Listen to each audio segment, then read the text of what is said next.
नमस्कार आप सभी को आपके अपने YouTube चैनल अंकुश मैथमेटिक्स में आप सभी का स्वागत है।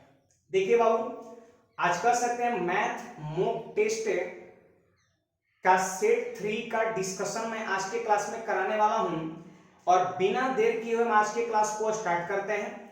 अगर पीडीएफ की बात करें तो अपने टेलीग्राम चैनल पर मैं इस टेस्ट के क्वेश्चंस का पीडीएफ उपलब्ध करा दिया हूं, आप जाकर के वहां से डाउनलोड कर लेंगे। ठीक है, तो चलिए बिना देर किए हुए आज के पहले प्रश्न की ओर बढ़ते हैं। और मैं देख रहा हूं कि आज का मेरा जो पहला क्वेश्चन है वो आपका रेशियो से, और ये बहुत ही कह सकते हैं बेहतरीन क्वेश्चन है। ठीक है बाबू, चलिए यहाँ पर क्वेश्चन कहता है दो गांव की जनसंख्या क्रमशः 1525 और 2600 है। ठीक है, अब यहां पर कहता है कि पहले गांव में पुरुषों की जनसंख्या का महिलाओं की जनसंख्या से अनुपात 27:34 है। तो यहां पर आप देख सकते हैं कि ये जो मेरा है वो पहला गांव है और पहला गांव में रेशियो दे रखा है कितना, 27:34 दे रखा है। ये कह सकते हैं मेल का है और ये कह सकते हैं फीमेल का है। अगर हम दूसरे गांव के बारे में बात करते हैं तो आप यहां पर देख सकते हैं कि दूसरे गांव का जो जनसंख्या है वो कह रहा है कि दूसरे गांव के पुरुषों की जनसंख्या का महिलाओं की जनसंख्या से अनुपात 6:7 है। मतलब यहां पर दिया है कितना, 6:7। क्लियर है बात। अब यहां पर कहता है कि तो इन दोनों गांव की जनसंख्या को अगर मिला दिया जाए, जैसे दोनों गांव के मेल को और दोनों गांव के फीमेल को अगर मिला दिया जाए, तब कह रहा है कि पुरुषों की जनसंख्या का महिलाओं की जनसंख्या से क्या अनुपात होगा। दोनों को जब मिला दे तो ओवरऑल मेल फीमेल का रेशियो क्या होगा, वही आपसे पूछ रहा है। तो देखिए बाबू, इस तरह के प्रश्न को आप बहुत आसानी से आप रेशियो को बैलेंस करके आप कर सकते हो। कहिएगा कैसे करेंगे, तो आप यहां पर देख सकते हैं क्वेश्चन यही कहता है कि दो गांव की जनसंख्या, पहला का कितना है 1525 और दूसरे का कितना है 2600 है। तो यहां पर आप चाहे तो सबसे पहले यहां पर 1525 और 2600 का आप चाहे तो रेशियो बना सकते हैं। देखिए इसको आप काट सकते हैं 25 से 61 बार में और 25 से इसको आप काट सकते हैं 104 बार में। यानी हम ये कह सकते हैं कि दोनों गांव की जनसंख्या का जो रेशियो है 61, रेशियो कितना है 104 आपका है। तो ऐसा हम यहां पर करेंगे कि पहले गांव का जो जनसंख्या है उसको बनाएंगे 61 के रेशियो में और दूसरे गांव का जो जनसंख्या है मेल फीमेल मिला के उसको बनाएंगे 104 के रेशियो में। अब सवाल है कि ये ओवरऑल 61 के रेशियो में और ये ओवरऑल 104 के रेशियो में कैसे बनेगा। तो देखिए ये रेशियो में बनाने से पहले आप दोनों को क्या करिए, बराबर कर लीजिए। पहला गांव में मेल फीमेल की कुल जनसंख्या और दूसरे गांव में मेल फीमेल की कुल जनसंख्या को बराबर कर लीजिए। कहिएगा बराबर करने का क्या तरीका होगा, तो इसको जोड़िए 6 7 13 और 13 से यहां गुणा कर दीजिए और इसको जोड़िए 34 और 27 कितना 61 से यहां गुणा कर दीजिए। ये तरीका होता है, जैसे दो रेशियो के सम को अगर बराबर करना है तो इसे जोड़ करके वहां गुणा और इसे जोड़ करके यहां गुणा। ऐसा करने से ये दोनों क्या हो गया, बराबर हो गया। चाहे तो देख सकते हैं 27 और कितना हो जाएगा, ये कह सकते हैं 27 और 34 को आप जोड़िए और 13 से गुणा करिए। फिर यहां पर 6 और 7 को जोड़िए और 61 से गुणा करिए, दोनों बराबर आएगा। लेकिन बराबर तो पहला गांव और दूसरा गांव का जनसंख्या है नहीं। पहले गांव की जनसंख्या 61 के रेशियो में है तो इसमें हम गुणा कर देंगे फिर से 61 से, और दूसरे गांव की जनसंख्या 104 के रेशियो में है तो यहां पर गुणा करेंगे 104 से, क्योंकि 61 और 104 का रेशियो बनाना है ये दोनों के बीच। इसे जोड़कर यहां गुणा किए, इसे जोड़कर यहां गुणा किए तो बराबर हो गया, लेकिन जनसंख्या है 61 और 104 में तो मल्टीप्लाई कर दिए। अब यहां पर देखिए जो आपने एक्स्ट्रा गुणा किया उसमें अगर कुछ कट रहा है तो आप काट सकते हैं। तो 61 खत्म हो गया, 13 8 104 यहां पर आपका हो गया। ठीक है, अब यहां पर आपसे ये बोल रहा है कि ओवरऑल बताओ मेल का और फीमेल का रेशियो दोनों गांव मिला करके। तो चलिए पहला गांव में मेल कितना, तो कुछ है इधर नहीं 27। चलिए दूसरा गांव में मेल कितना, तो 8 और 6 48, दोनों को जोड़ देंगे। चलिए अब पहला गांव में फीमेल कितना, तो आपका हो गया 34 हो गया प्लस, और दूसरा गांव में फीमेल कितना, तो 8 7 56 आपका हो गया। ठीक है, अब यहां पर इसको हम जोड़ देंगे तो 8 7 15 का 5 1 और 4 2 6 और 1 7 75 हो गया, और यहां पे जोड़ देंगे तो कितना हो जाएगा आपका 90 हो जाएगा। तो आप देख सकते हैं 15 से 5 बार में और 15 से 6 बार में, यानी 5:6 आपके क्वेश्चंस का राइट आंसर हो जाएगा, यानी ऑप्शन नंबर कौन सा, डी हो जाएगा। ठीक है, तो उम्मीद है आप सबको ये प्रश्न बहुत आसानी से समझ में आ गया। कुछ नहीं किया, बस 27:34 लिख दिया, फिर 6:7 लिख दिया, इसे जोड़कर यहां गुणा और इसे जोड़कर यहां गुणा, ऐसा करने से बराबर हो गया। लेकिन पहली गांव की जनसंख्या इतना है और दूसरी गांव की जनसंख्या इतना है, तो आखिर रेशियो क्या है? तो 61:104। तो 61:104 बनाने के लिए इसमें 61 से गुणा और इसमें 104 से गुणा, फिर इसको काट दिए जितना कट रहा है, और फिर मेल मेल जोड़ के एक साथ और फीमेल फीमेल जोड़ के एक साथ, ये हो गया आपका दोनों गांव मिलाकर के मेल फीमेल का रेशियो जो हमसे पूछता है। तो उम्मीद है आप सभी को ये क्वेश्चंस बहुत आसानी से समझ में आ गया होगा। ठीक है, चलिए यहां पर ये क्वेश्चन है और इस पे हम फोकस करते हैं। ये मेरा सेकंड क्वेश्चन है। सबसे पहले तो आप सभी लोग फटाफट जो है अपने ग्रुप में आप शेयर करिए और अच्छा लगे तो वीडियो को आप लाइक भी करिए। ठीक है, तो चलिए यहां पर सेकंड क्वेश्चन का था, यदि एक वर्ग का क्षेत्रफल कितना है बाबू? 2401 x power 4 plus 196 x square plus 4 है, तो इसकी भुजा की लंबाई कितना है? तो सबसे पहले आप हमको बताओ बाबू कि वर्ग का जो क्षेत्रफल होता है वो बताओ क्या होता है? भुजा स्क्वायर होता है कि नहीं होता है? तो यहां पर देखिए इस वर्ग के क्षेत्रफल को हम क्या लिख सकते हैं, आप जरा बताओ। इस वर्ग के क्षेत्रफल को हम क्या लिख सकते हैं? एरिया क्या लिख सकते हैं? तो आप जरा बताइए। 2401 को आप ऐसे लिख सकते हैं 49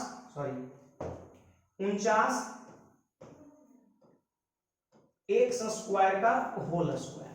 ठीक है, देखिए 49 का स्क्वायर कितना? 2401 होता है, और एक्स स्क्वायर का स्क्वायर करते हैं x पावर 4, और प्लस यहां पर थोड़ा हम खाली जगह छोड़ देते हैं और यहां पर लिखते हैं प्लस 4 को आप लिख सकते हो 2 का स्क्वायर। ठीक है, अब देखो बाबू यहां पर क्या है, इसको अगर आप a मान लेते हो, इसको अगर आप a मान लेते हो और इसे अगर आप मान लेते हो b, तो ये क्या हो गया? a square plus b square, और बीच में क्या होता है? 2ab, बीच में क्या होता है? 2, और a का मान कितना है? 49 x स्क्वायर 2a, और b का मान कितना है? 2 आपका है। तो आप देख सकते हो यहाँ पर a square plus 2ab plus b square. देखिए 49 गुना 98, 98 को 2 से गुणा करेंगे 196 आता है यहाँ पर। ठीक है, तो आप ही बताओ बाबू जरा कि a square plus 2ab plus b square बराबर क्या होता है? a प्लस b का होल स्क्वायर। तो a का मान कितना है? 49x स्क्वायर a है, और b का मान कितना है? 2 है, तो हो गया a प्लस b का होल स्क्वायर। आप देख सकते हो एरिया जो है वो मेरा कितना आ गया बाबू? तो एरिया जो है वो मेरा इतना आ गया। आप देख सकते हो एरिया वैसे दिया हुआ है क्वेश्चन में, बस उसको मैंने क्या किया, वो a square plus 2ab plus b square के फॉर्म में है, उसको मैंने चेंज करना सिखा दिया a प्लस b का होल स्क्वायर के रूप में। अब आप देख सकते हो एरिया क्या होता है? a स्क्वायर, और अगर आपसे भुजा की लंबाई पूछे तो स्क्वायर को हटा दीजिए, यहाँ जो होता है वही भुजा होता है।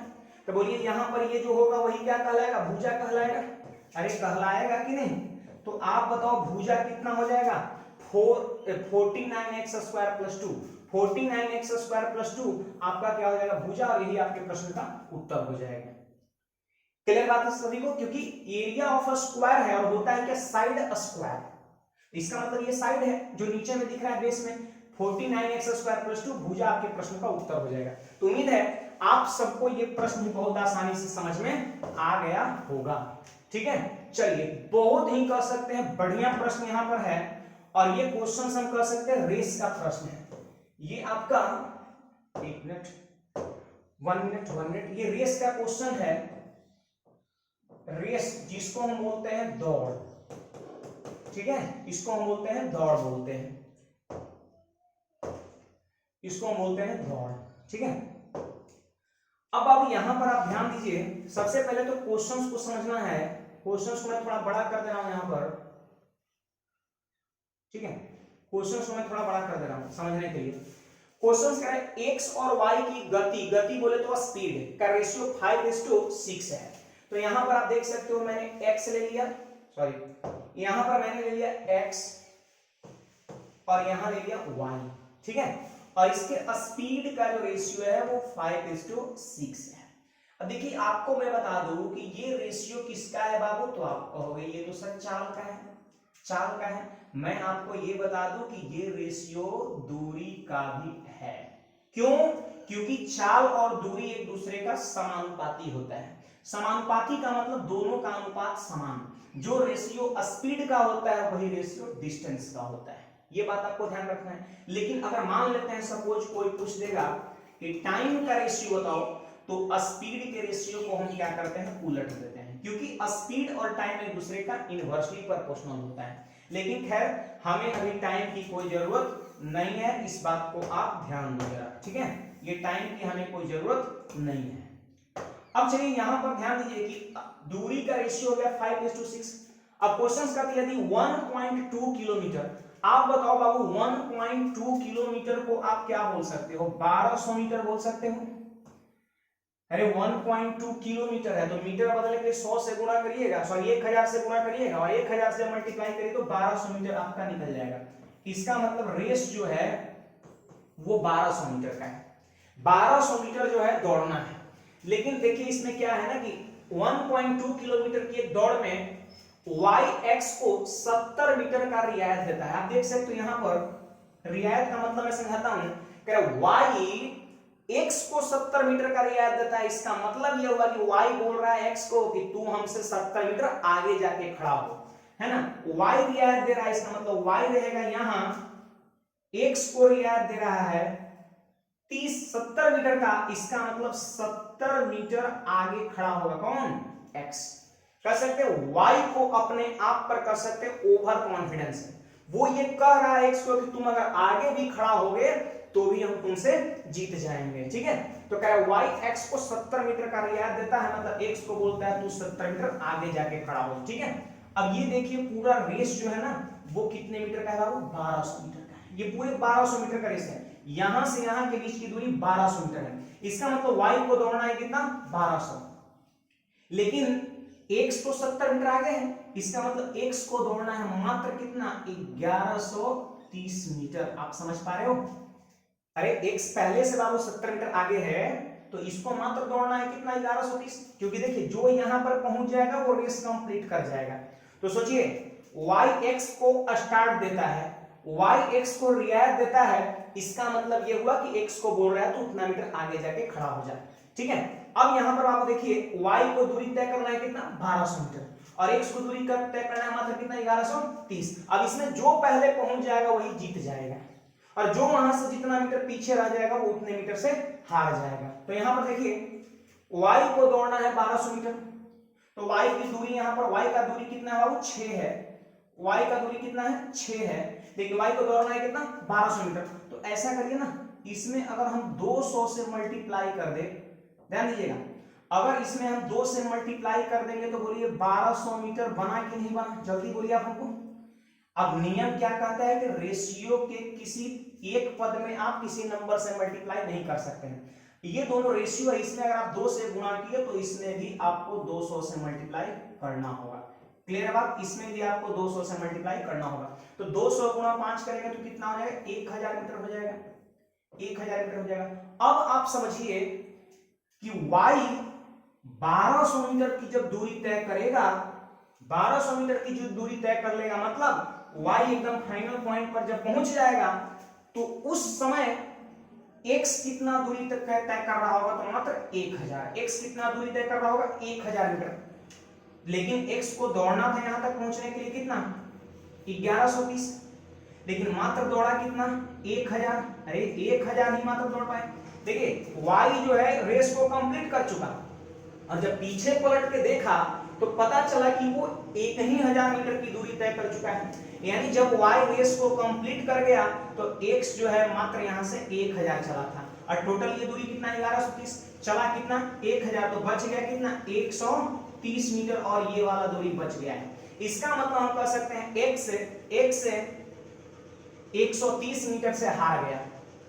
क्यों, क्योंकि y रेस कंप्लीट कर गया, उस वक्त x कहां था, तो 130 मीटर पीछे था, मतलब y जीत गया 130 मीटर से। या फिर कह सकते हैं x हार गया 130 मीटर से। अब ऑप्शन देख लो क्या यहां पर है, कह रेस में कौन जीता, तो जीता कौन, y, क्योंकि y पहले पहुंच गया, और कितनी दूरी से जीतेगा, तो 130 मीटर से। अब आप देख सकते हो यहां पर 130 वाला एक ही तो ऑप्शन है, अरे है कि नहीं, 130 वाला एक ही ऑप्शन है, 130 मीटर के अंतर से y रेस जीत जाता है। तो उम्मीद है आप सभी को ये क्वेश्चंस बहुत आसानी से समझ में आ गया होगा, ठीक है। तो आपसे मैं पूछ रहा हूं बाबू, जल्दी से आप सभी लोग कमेंट करके बताओ आपको ये प्रश्न कैसा लगा और ये चीजें समझ में आया या नहीं। देखिए आजकल के एग्जाम में रेस बहुत कम प्रश्न पूछता है, लेकिन देखिए ये बहुत ही कह सकते हैं बेहतरीन सोच वाला प्रश्न है, और ये कोई ना कोई एग्जाम ऐसे पूछा है तभी यहाँ पर मैंने दिया है, और बिल्कुल मेरे ख्याल से बहुत बढ़िया प्रश्न लगा। एग्जाम के पॉइंट ऑफ व्यू से ये काफी कंसेप्चुअल प्रश्न लगा जो एग्जाम में आ सकता है, तो मैंने इसको रखा है। ठीक है, आप बस मेहनत करो और थोड़ा समय का वेट करो। अभी हम गांव में हैं, जैसे ही पटना अगर हम पहुंचेंगे कुछ दिन बाद, प्लानिंग तो है जाने का, बट आगे देखिए ऊपर वाले की क्या मर्जी है, क्योंकि केसेस तो इतना बहुत ज्यादा बढ़ रहा है हर दिन। ठीक है, तो मैं कुछ ना कुछ जरूर करूंगा, आप बस कोऑपरेट करिए। देखिए थोड़ा सा फेस वगैरह तो क्लियर नहीं दिख रहा होगा, उससे कोई मतलब नहीं है, बस आपको चीजें समझ में आ रहा है, चीज को सीख पा रहा है, यही सबसे बड़ी चीज है। ठीक है, चलिए हम क्वेश्चन नंबर 4 की ओर बढ़ते हैं। आप जरा ध्यान समझना है, यहाँ पर क्वेश्चन नंबर 4 की ओर बढ़ते हैं। देखिए बाबू क्वेश्चन नंबर 4 यहाँ पर क्या कहता है, आप देख लो जरा, यहाँ पर लीजिए, ये बहुत ही कह सकते हैं बढ़िया प्रश्न है क्वेश्चन नंबर 4, और ये नन्हा सा प्रश्न है, लेकिन काफी काम की चीजें हैं, काफी काम की चीजें हैं। आप देख सकते हो बाबू, काफी काम की चीजें ये है। क्वेश्चन यही कह रहा है हमसे कि यदि 5 पावर x प्लस 1, अब देखिए यहाँ पर कुछ, यहाँ पर मैं फॉर्मूला लिख रहा हूं, आप जरा ध्यान में देखिएगा। यहाँ पर जैसे x पावर m और इंटू x पावर अगर n लिख दिया तो इसका मतलब होता है x power m plus n होता है। मतलब समझिए कि ये दोनों का बेस क्या है, इक्वल है, और बीच में साइन क्या है, गुणा, तो पावर को हम क्या करते हैं, जोड़ देते हैं। पता है ना आप सभी को। फिर इसके बाद देखिए यहां पर जैसे x पावर m और भाग में रहेगा x पावर m, मतलब देखिए बेस दोनों का इक्वल है फिर से, लेकिन भाग है तो ऐसी स्थिति में पावर घट जाएगा, ये x पावर हो जाएगा m माइनस n हो जाएगा। ठीक है, तो आप यहां पर चीज को समझिए कि जब पावर प्लस में कहीं दिखे, मेरी बात को गौर सुनिएगा, कि जब पावर प्लस में दिखे तो सेम बेस के साथ इस पावर को अलग और इस पावर को अलग और गुणा में लिखते हैं, गुणा में लिखते हैं। लेकिन कभी अगर पावर माइनस में दिखे तो उसका मतलब आपको समझ जाना है कि यही बेस x पर चीजें भाग में होगा। अगर पावर माइनस में हो तो चीजें भाग में होगा, अगर पावर प्लस में हो तो चीजें गुणा में होगा। मतलब दोनों तरीके से याद रखना है, अगर ये दिया है तो उस तरीके से लिखेंगे, और वो अगर पता है तो ऐसे लिखेंगे। तो इसी का हम प्रयोग यहाँ पर करने वाले हैं, और इस क्वेश्चन को बहुत आसानी से खत्म कर देंगे। आप जरा ध्यान दो यहाँ पर। ठीक है, चलिए यहाँ पर हम आ जाते हैं, क्वेश्चन को देखते हैं। एक बात बताइए, 5 पे पावर क्या है, x प्लस 1 है, इसका मतलब आप समझते हो क्या है, 5 पे पावर x और गुणा 5 पे पावर 1। क्यों, तो प्लस है, तो मैंने क्या बोला कि 5 पे पावर एक बार x होगा और फिर गुणा 5 के पावर 1 आपका होगा। आप चाहे देख सकते हैं बीच में साइन आपका क्या है, गुणा है, बीच में साइन क्या है, गुणा है, बेस समान है तो पावर जुटेगा, मतलब इसके बदले हम इतना लिख सकते हैं। देखिए यहाँ पर x माइनस 1 है तो इसको आप ऐसे लिख सकते हो, 5 के पावर x और बटा में भाग में लिख देंगे 5 के पावर कितना, 1। बोलो क्लियर है कि नहीं, बेस इक्वल है, भाग में पावर घटेगा x माइनस 1, मतलब सेम चीजें हैं, और इक्वल टू कितना होगा, वो 600 आपका होगा। ठीक है, हमसे पूछ रहा है 10 पावर 2x की वैल्यू, तो जब तक x नहीं निकलेगा तब तक उसको निकाल नहीं सकते। अब बताइए यहाँ पर 5 पावर x यहाँ भी है, 5 पावर x यहाँ भी, तो इसको कॉमन कर सकते हैं, जल्दी बोलिए आप लोगों को। तो बोलिए यहाँ पर मौखिक हम कर लेंगे, जब 5 पावर x को कॉमन करेंगे तो यहाँ पर क्या बच जाएगा, 5, और यहाँ क्या बचेगा, 1/5, और इक्वल टू कितना, 600। चलिए उधर लिखते हैं, यहाँ पर इसको हम ऐसे लिख सकते हैं 5 पावर x, और देखिए 5 पंचे 25 में से 1 घटा कितना, 24, और बटा में कितना हो गया, 25 हो गया। क्लियर है बात यहाँ पर, और इधर कितना आ गया, 600 यहाँ पर हो गया आपका। अब देखिए ये 24 से कट जाता है कितने बार में, जल्दी बताइए, 24 से हमारे ख्याल से कटेगा वो, तो 24 दोनों 48 और 24 बचे 120। ठीक है, हाँ एक जगह गड़बड़ हो रहा है, एलसीएम यहाँ पर 5 ही होगा ना, एलसीएम यहाँ पर जो है वो आपका 5 ही तो होगा, एलसीएम जो है वो तो 5 होगा। तो यहाँ पर देखिए 24 से 25 बार में कट गया। अब यहाँ पर आप देख सकते हो कि 5 पावर x, 5 जाके 25 में गुणा हो गया तो 125, जिसको आप 5 के पावर 3 लिख सकते हैं। चलो बेस यहाँ पर खत्म हो गया, तो x की वैल्यू कितना हो गया, 3 हो गया। अब x की वैल्यू जब यहाँ पर 3 हो गया तो हमसे पूछ रहा है कि इसकी मान बताओ, इसकी वैल्यू बताओ, इसकी वैल्यू। देखिए यहाँ पर 10 पावर 2x और x का मान 3 आया है तो बैठा देंगे। अब आप ही बता सकते हो कि 10 का पावर कितना हो गया 6, यानी आंसर वही होगा जिसमें 1 पर 6 जीरो होगा। तो आप देख सकते हैं यहाँ पर काउंट करके 10 के पावर 6 का मतलब 6 जीरो 1 पर। तो उम्मीद है आप सबको ये चीजें समझ में बहुत आसानी से आ गया होगा। देखिए ऐसे मैं आपको बता दूं कि ये जो चीजें आपका है आप तो समझे ही, आप तो इसको समझेंगे। इसमें डायरेक्ट आप कॉमन क्यों नहीं लेते, 5 पावर x को कॉमन कर लेते तो यहाँ 5 के पावर 1 5 बच जाता, फिर 5 पे पावर x को कॉमन करते तो 5 के पावर -1 मतलब 1/5 बच जाता, और बराबर कितना हो जाएगा 600।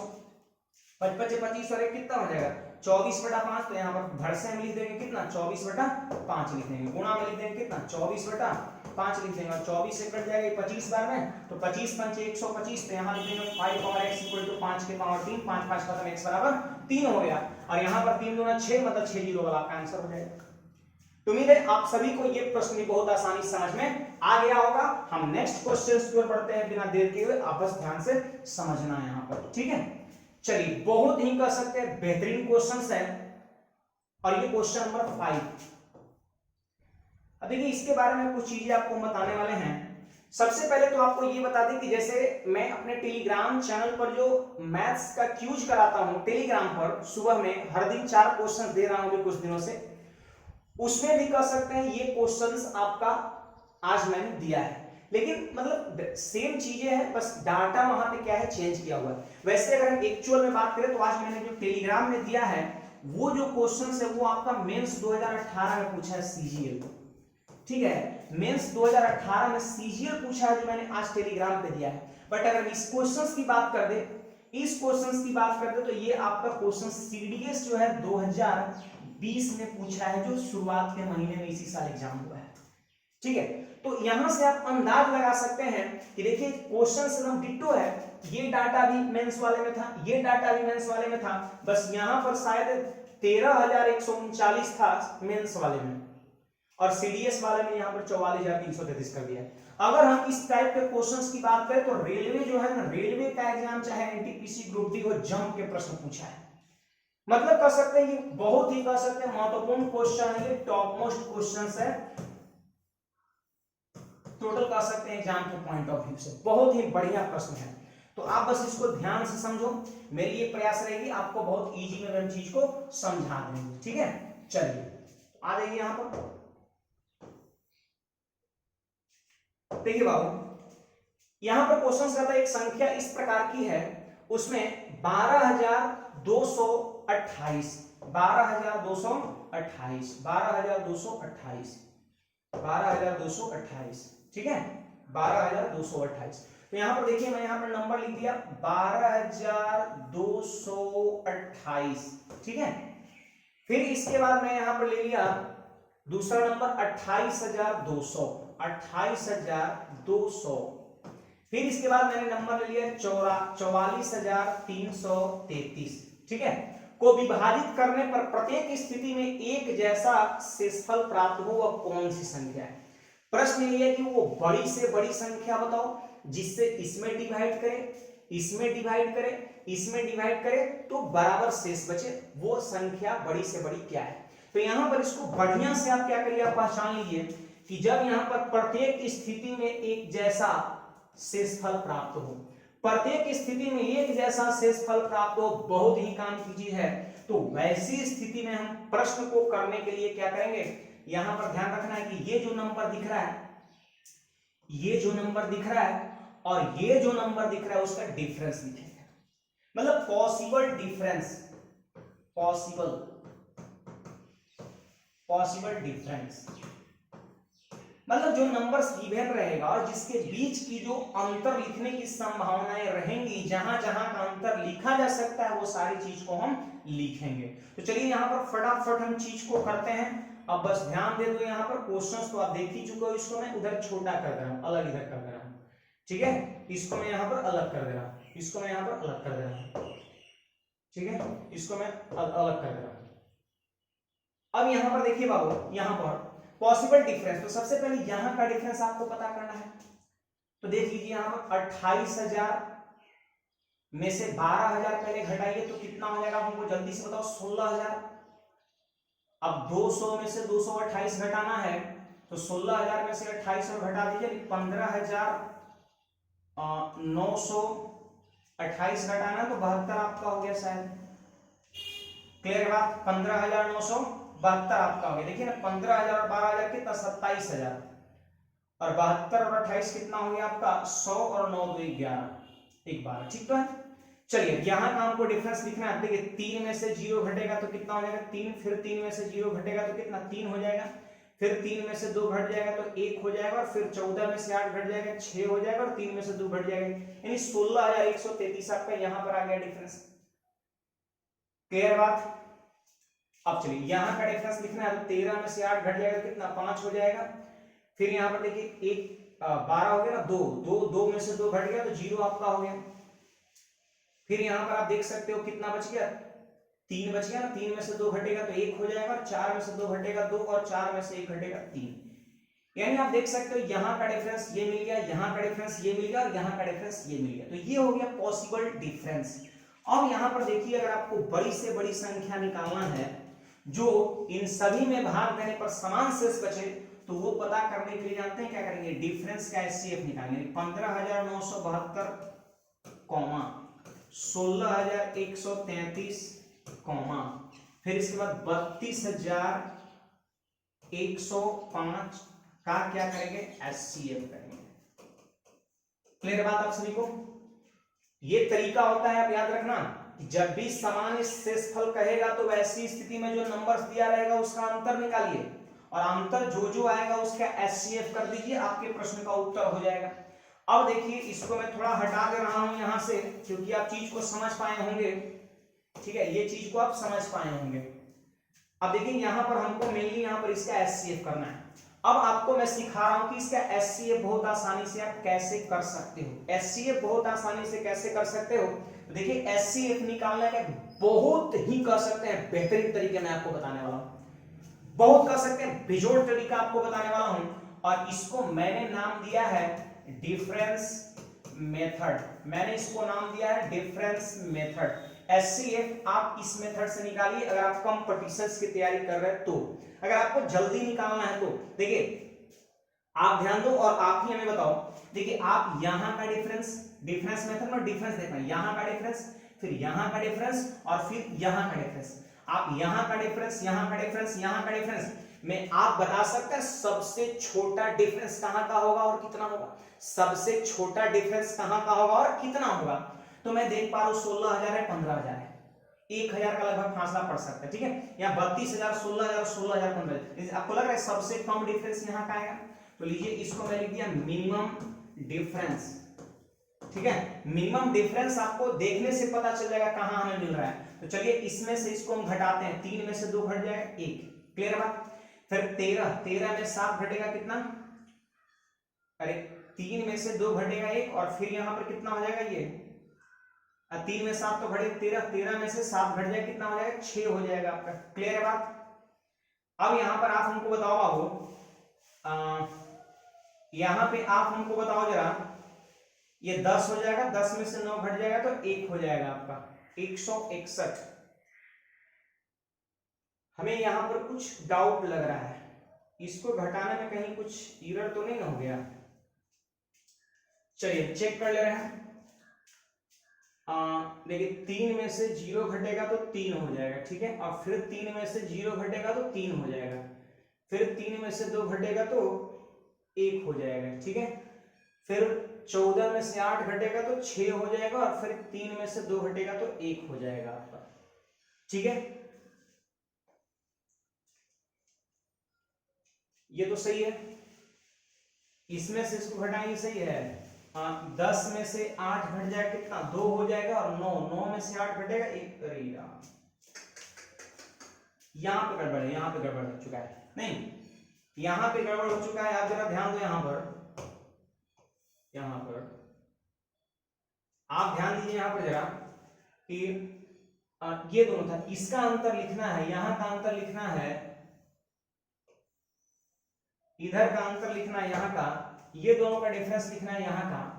तो आप जरा घटाइए, 10 में से 8 घट जाएगा तो कितना हो जाएगा 2। ठीक है, और फिर यहाँ पर 9 में से 8 घट जाएगा कितना हो जाएगा 1 हो जाएगा। यहाँ पर कितना हो जाएगा, यहाँ पर 1 हो जाएगा आपका। ठीक है, यहाँ पर आपका 1 हो जाएगा, ठीक है। फिर यहाँ पर आप देख सकते हो ये 11 में से 2 घट जाएगा तो 9 हो जाएगा, क्लियर बात यहाँ पर।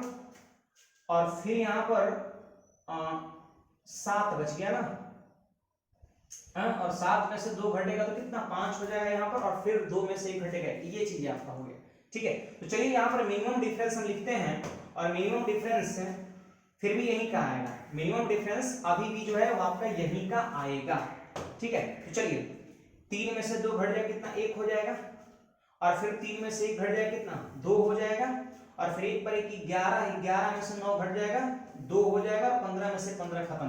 तो बोलिए मिनिमम डिफरेंस कितना आ गया 221 हो गया।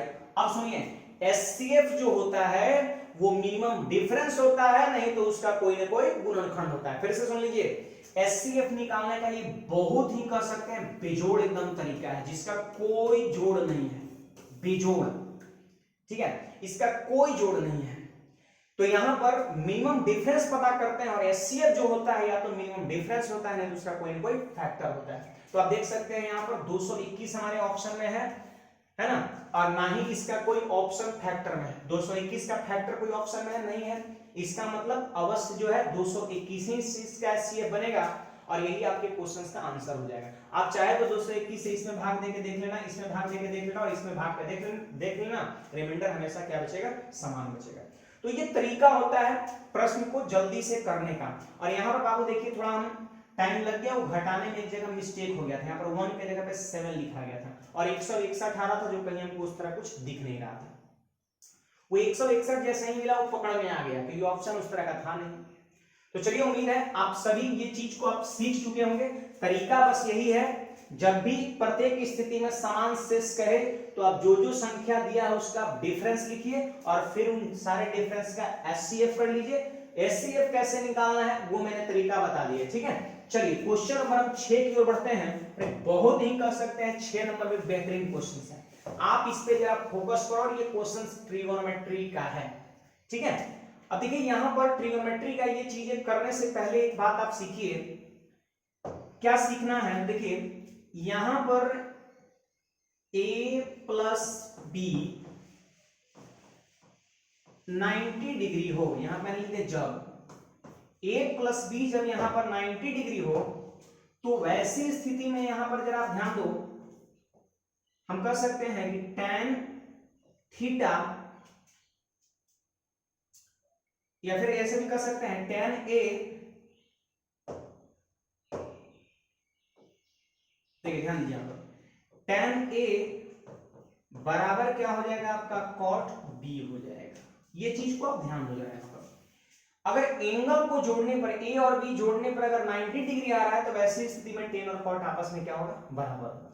कैसे होगा बराबर, क्या इसको प्रूफ कर सकते हैं, बिल्कुल श्योर प्रूफ कर सकते हैं। देखिए आप tan, अब आप हमको बताओ कि a को आप क्या लिख सकते हो, a को आप क्या लिख सकते हो 90 माइनस बी नहीं लिख सकते, b को क्या भेजेंगे तो a का मान कितना हो जाएगा, बोलिए 90 माइनस b हो जाएगा, क्लियर बात, 90 माइनस b हो जाएगा, 90 माइनस b हो जाएगा, और उधर क्या है cot b है।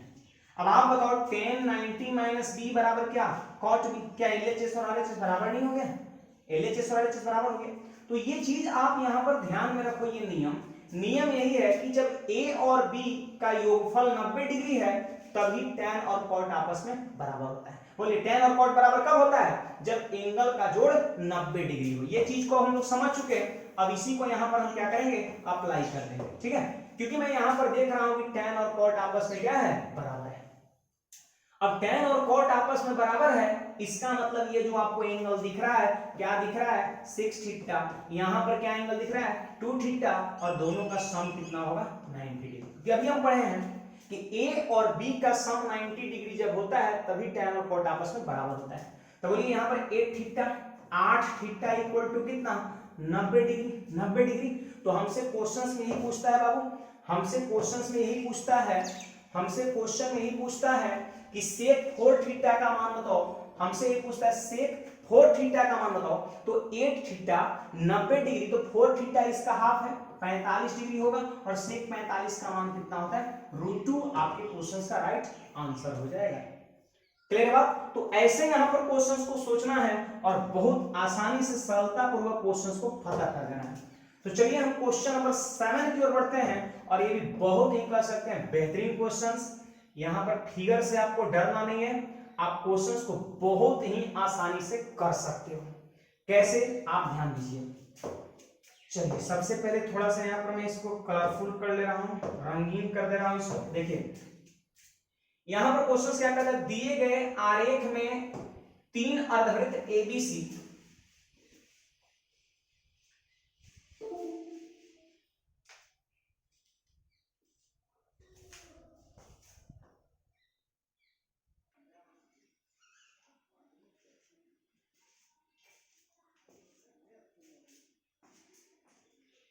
अचानक बीच में लाइट कट गया था। गांव में लाइट का प्रॉब्लम बहुत ज्यादा चल रहा है। देखिए तो यहां पर मैं क्या बता रहा था आपको कि दिए गए आरेख में 3 अर्धवृत्त A B C A E F और सी डी एफ है। यहां पर आप देख सकते हो कि यहाँ पर ए बी सी पहला अर्धवृत्त है, ये सेमी सर्कल है, यहाँ पर ये आपको दिख रहा है। फिर दूसरा semi circle A E F है, ये वाला आपका है, ये वाला भी आपका एक सेमी सर्कल है छोटा सा। और फिर तीसरा सर्कल है सी डी एफ, ये वाला, ये भी आपका क्या है, सेमी सर्कल है, अर्धवृत्त है। अब क्वेश्चन क्या कहता है कि ए और सी के बीच की दूरी 28 इकाई है। आप देख सकते हो यहां से लेकर के यहां के बीच की दूरी कितना है, 28 है, ठीक है। अब क्वेश्चन कहता है कि एफ एसी का मिड पॉइंट है। अब एफ जो है वो एसी का मिड पॉइंट है, तो बोलिए पूरा अगर 28 है और ये मिड पॉइंट है, इसका मतलब 14 इधर भी होगा और 14 इधर भी होगा। क्लियर है बात? 14 यहां से यहां तक भी होगा और 14 यहां से यहां तक भी होगा। तो क्वेश्चन कहता है कि तीनों अर्धवृत्त का कुल क्षेत्रफल कितना है। एकदम सिंपल सी बात है। तो आपको क्या लग रहा है कि तीनों को हम क्या करेंगे, जोड़ देंगे।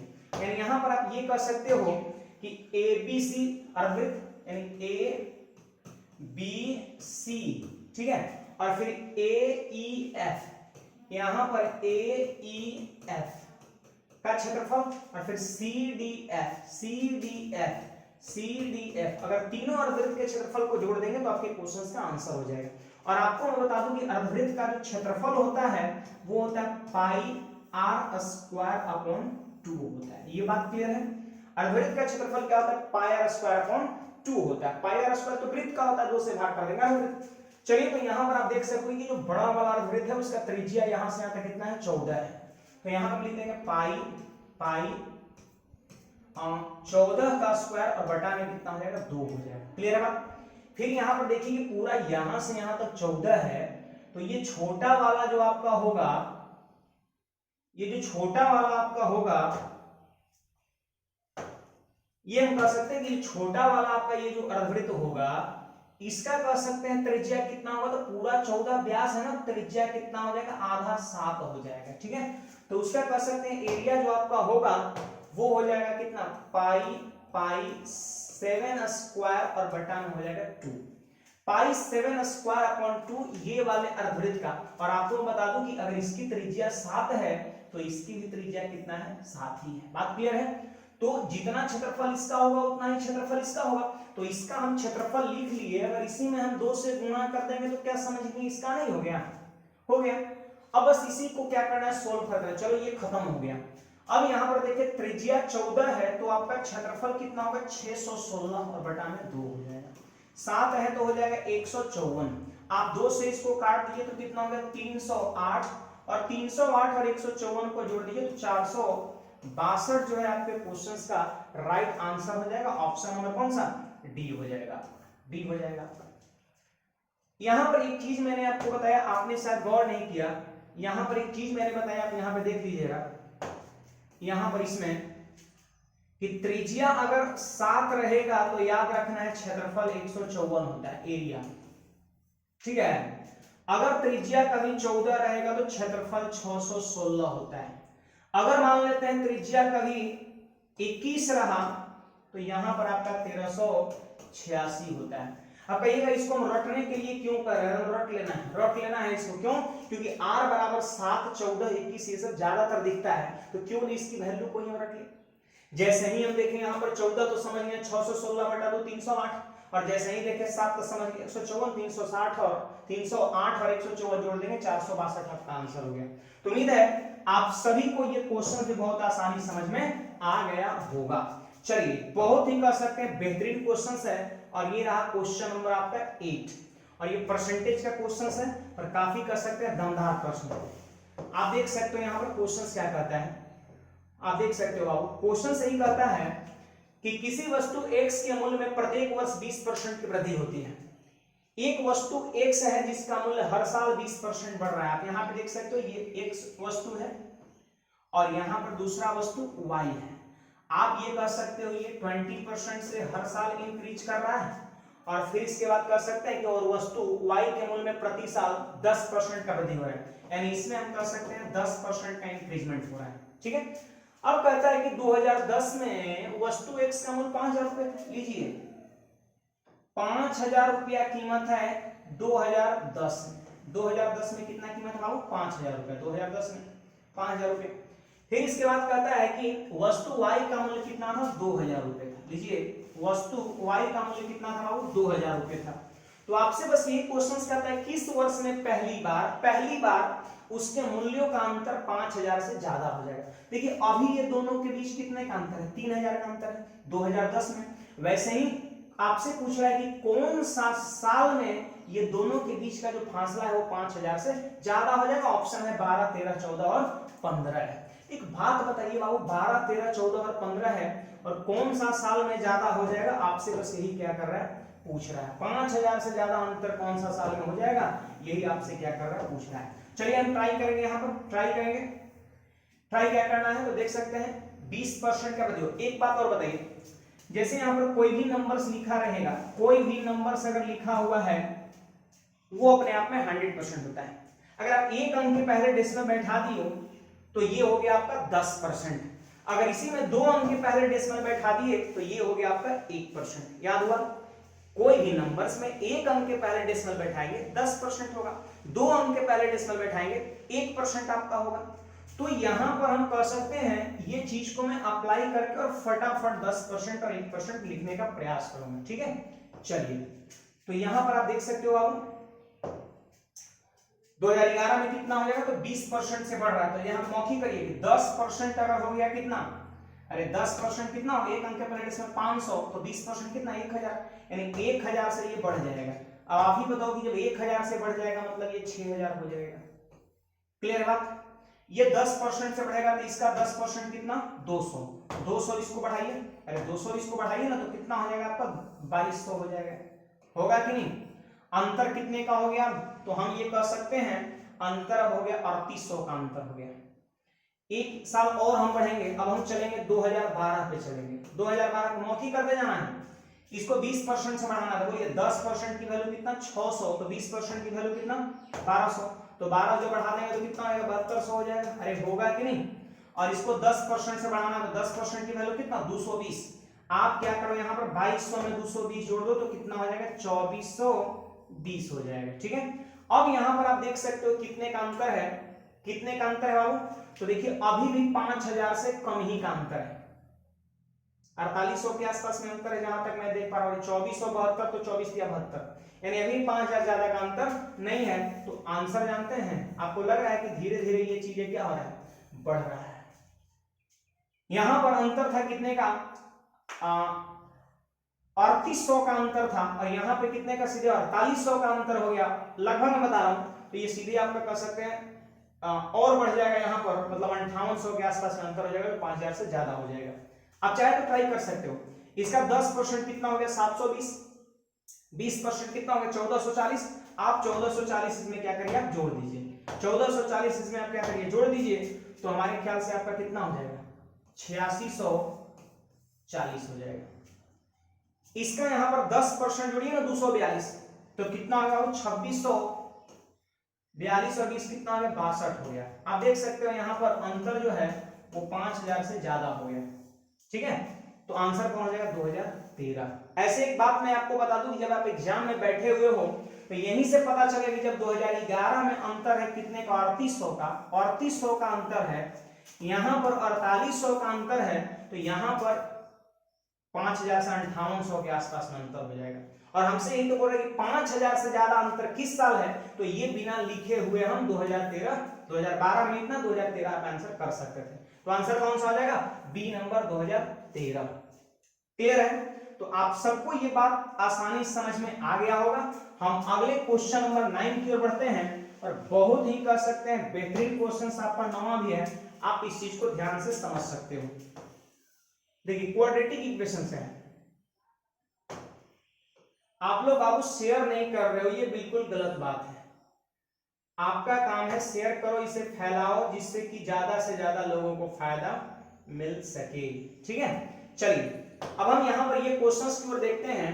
कह रहे दो संख्याएं p और q इस प्रकार है कि द्विघात समीकरण इतना के मूलों का योगफल और गुणनफल -6 है।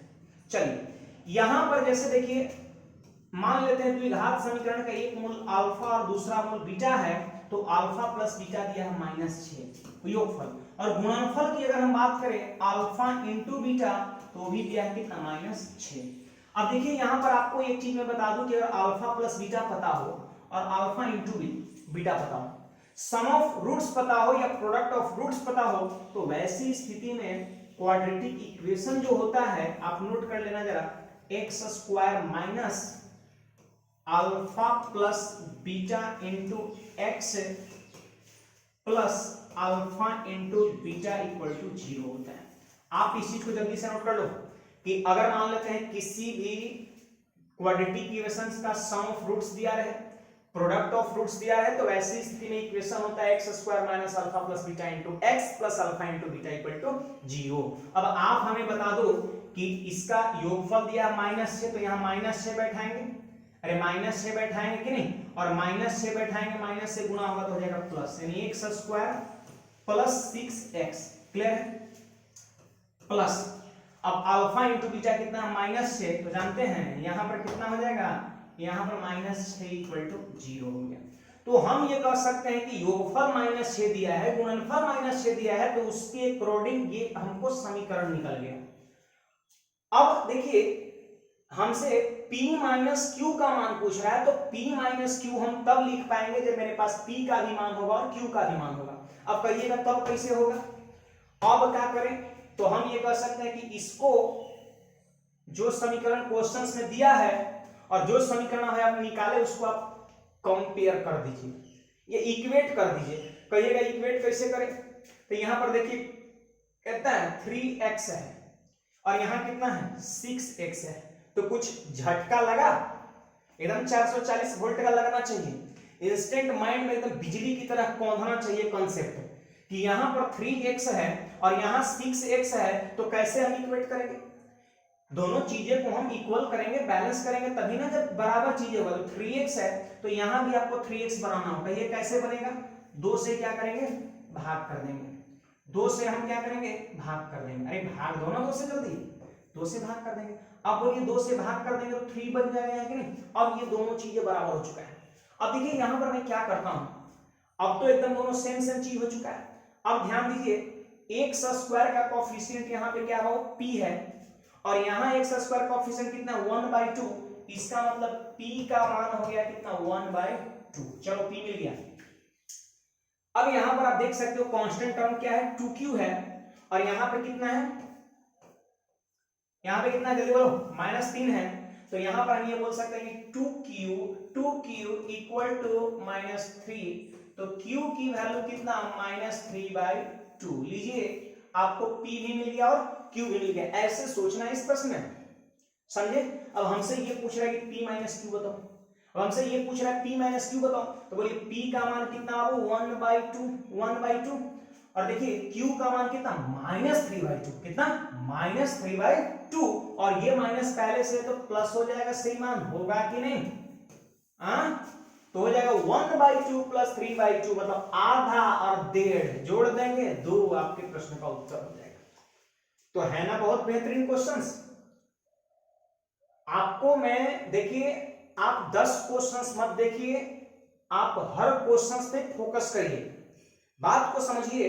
मान लेते हैं आपके पास एक खेत को सिंचाई करने के लिए पर्याप्त पानी है, आप थोड़ा थोड़ा पानी आप 4 खेत में डाल दोगे तो न पहला खेत में फसल होगा और ना ही अन्य खेत में फसल होगा। इससे बेहतर यह है कि जब हमारे पास पानी सिंचाई करने के लिए सिर्फ एक ही खेत के लिए पर्याप्त है तो क्यों न वो पानी को हम सिर्फ एक ही खेत में यूज करें।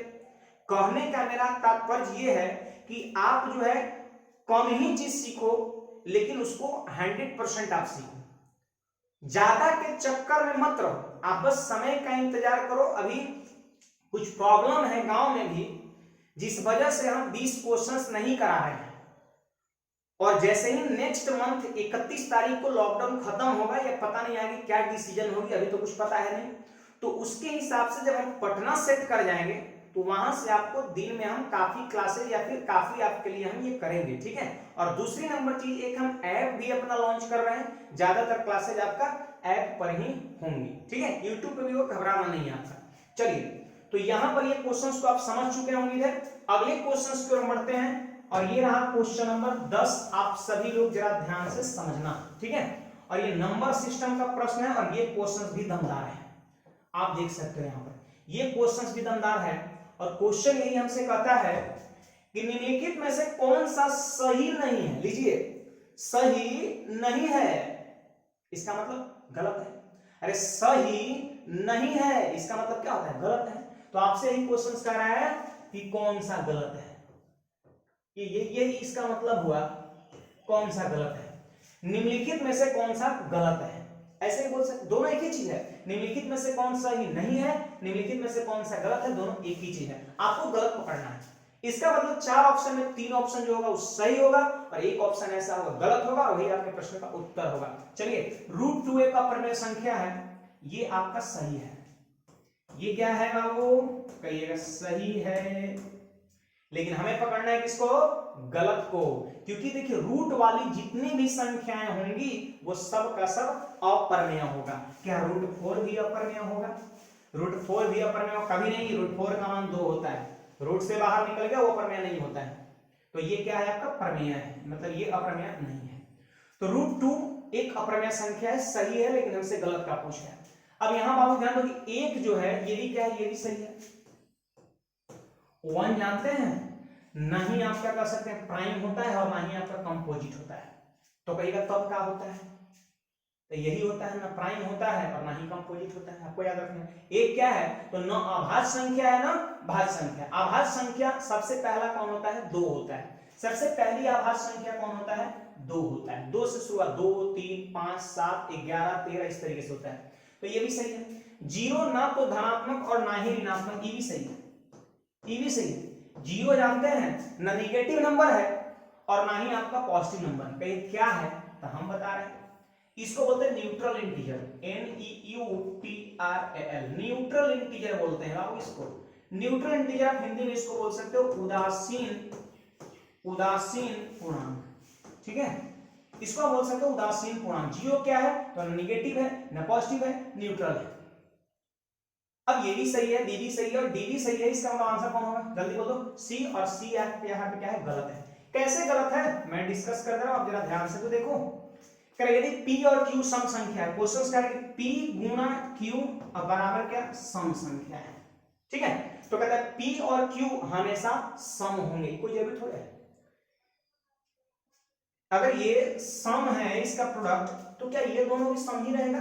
कभी नहीं, मतलब कोई जरूरी नहीं है। जैसे हम यहां पे ले लिए 3 गुणा 2। अब बताओ, मैंने ले लिया यहां पर 3 गुणा 2, क्या सम नहीं मिला? मिला कि नहीं मिला? सम मिला। तो क्या ये दोनों सम है? क्या P और Q हमेशा सम है? देख लीजिए यहाँ भी सम है। इसका मतलब ये चीजें गलत लिखा हुआ है, मतलब कोई जरूरी नहीं है कि P और Q सम रहेगा तभी उसका प्रोडक्ट सम होगा। तो आंसर मेरा कौन सा हो जाएगा? सी हो जाएगा। तो चलिए, उम्मीद है आज का टेस्ट आप सभी को बहुत ही बढ़िया लगा होगा। जाते जाते आप वीडियो को लाइक करके जरूर जाइएगा, अपने पूरे ग्रुप में शेयर करके जाइएगा और रात में कर सकते हैं 8 बजे लगभग अप्रॉक्स इस पूरे टेस्ट का मैं कर सकता हूं हैंड रिटन नोट्स भी मैं अपने टेलीग्राम पर प्रोवाइड करा देता हूं, ठीक है। तो आप सभी लोग टेलीग्राम पर जरूर जुड़िए पीडीएफ के लिए, इसका हैंड रिटन नोट्स के लिए।